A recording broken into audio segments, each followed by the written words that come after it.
요즘 기술 산업을 보면요, 정말 신기한 일이 벌어지고 있습니다. 한쪽에서는 AI 덕분에 그야말로 축제 분위기인데 다른 한쪽에서는 찬바람이 쌩쌩 불고 있거든요. 오늘 이 극과 극의 두 가지 이야기에 대해 한번 제대로 파헤쳐 보겠습니다. 그래서 오늘은요, 먼저 이 전체적인 그림부터 한번 짚어보고요. 그 다음에 AI가 불을 붙인 반도체 시장 열기 한번 들여다볼게요. 그리고 나선 왜 디스플레이랑 스마트폰은 분위기가 좀 싸늘한지 그 이유도 파헤쳐보고요. 마지막으로 그래서 앞으로 전망은 어떻게 바뀌었나 여기까지 쭉 한번 살펴보겠습니다. 좋습니다. 그럼 첫 번째 이야기부터 시작해 볼까요? 이 양극화 현상, 도대체 왜 이런 일이 벌어지는지 그 속으로 한번 들어가 보시죠. 그러니까 이게 바로 오늘 우리가 풀어볼 핵심 질문인 거죠. 도대체 왜 한쪽에서는 막 신기록이 쏟아지는데 다른 쪽에서는 거의 충격에 대비해야 하는 상황이 된 걸까요? 사실 이 뒤에는요, 폭발적인 AI 투자라는 거대한 힘이랑 또 전 세계적인 경제 불확실성이라는 이 두 개의 거대한 힘이 서로 막 부딪히고 있는 겁니다. 자, 그럼 먼저 이야기의 밝은 쪽부터 한번 가보시죠.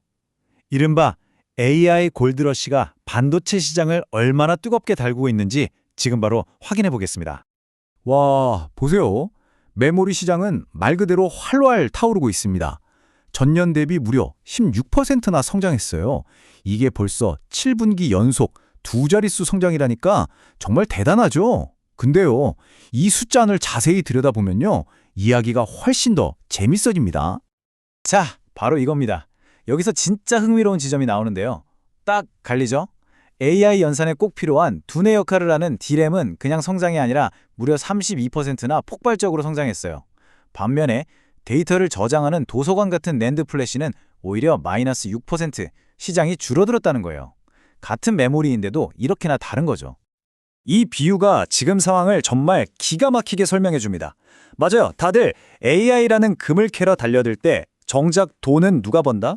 바로 그 금을 캘 때 꼭 필요한 곡괭이와 삽을 파는 사람들이 버는 거죠. 지금 반도체 시장에서 그 곡괭이와 삽 역할을 하는 게 뭐냐?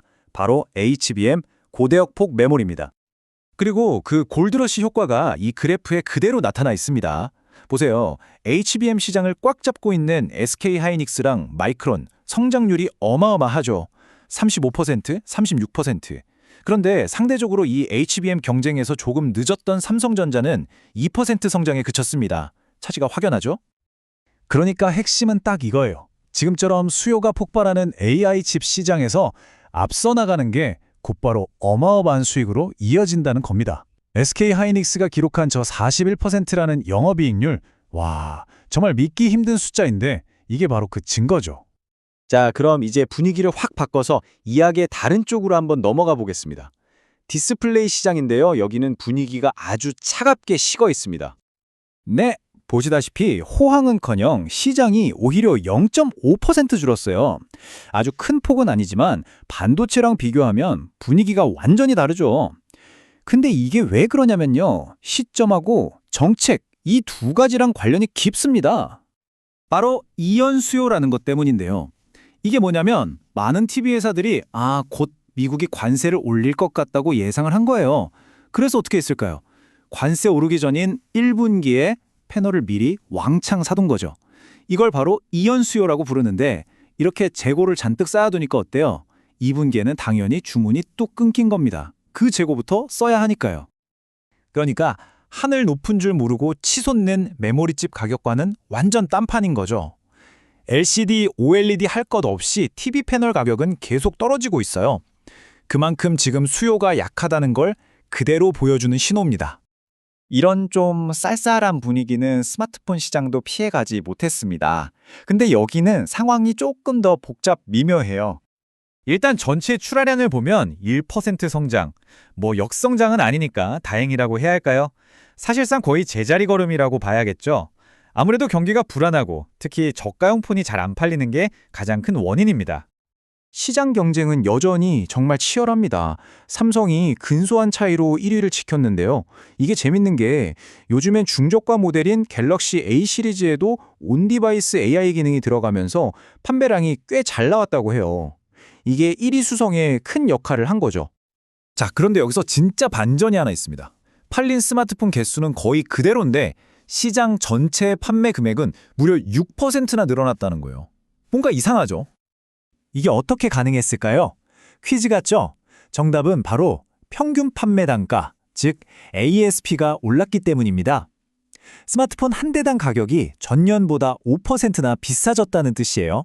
쉽게 말해 사람들이 예전보다 폰을 더 많이 사지는 않지만 한번 살 때 훨씬 더 비싼 프리미엄 폰을 산다는 거죠. 그래서 전체 시장 규모는 커진 겁니다.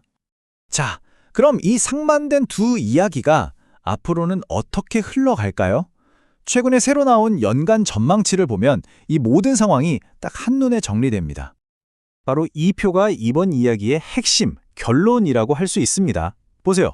시장 예측 기관들이 D램 시장 성장률 전망치를 기존 28%에서 36%로 확 끌어올렸어요. AI 붐에 대한 기대가 훨씬 더 커졌다는 거죠. 반면에 낸드 플래시는요. 플러스 9% 성장할 거라 봤다가 아예 마이너스 성장으로 전망치를 확 깎아버렸습니다. 디스플레이도 마찬가지로 반토막이 났고요. 이 차이 정말 극명하죠?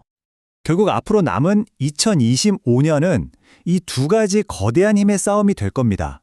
한쪽에서는 메타나 구글 같은 빅테크들이 AI 시장을 선점하려고 투자를 더 늘리면서 시장을 앞으로 끌어당기는 순풍이 불고 있고요. 다른 한쪽에서는 미국의 관세 정책 같은 지정학적 불확실성이 시장의 발목을 잡는 역풍이 계속 불고 있는 거죠. 네, 오늘 쭉 살펴본 것처럼 지금 기술 산업은 하나의 이야기가 아닙니다.